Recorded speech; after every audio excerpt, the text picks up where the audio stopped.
Nanguna ang Kapamilya Action Series na si Gabo sa 8 p.m. time slot matapos nitong malampasan ang Kapuso Action Series na The Master Cutter sa TV ratings. Sa ikalawang araw ng kanilang primetime head-to-head battle, agad na ipinakita ng bagong serye ang lakas ng suporta mula sa mga manonood. Batay sa datos mula sa AGB Nutam, nagtala ang si Gabo ng 8.4% TV rating sa parehong time slot. Samantala, nakakuha naman ang Master Cutter ng 8.0% dahilan upang maging dikit ngunit malinaw ang naging lamang ng Kapamilya Action Series.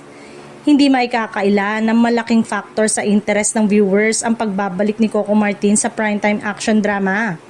Matagal nang nakilala si Coco bilang isa sa mga pinakamatitibay na pangalan pagdating sa ratings, lalo na ang matapos na sunod-sunod niyang matagumpay na proyekto sa telebisyon. Sa bawat seryeng pinangungunahan niya, tila hindi nawawala ang suporta ng publiko.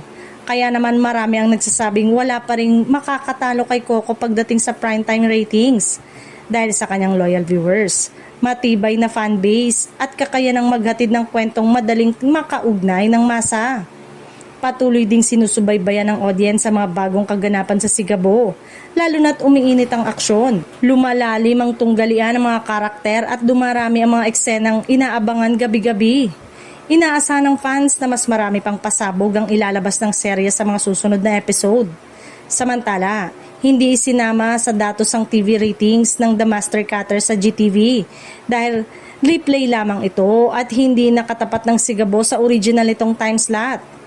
Sa ngayon, inaabangan kung mapapanatili ng si Gabo ang lamang nito at kung may makakahabol pa ba sa puwersa ni Coco Martin sa prime time.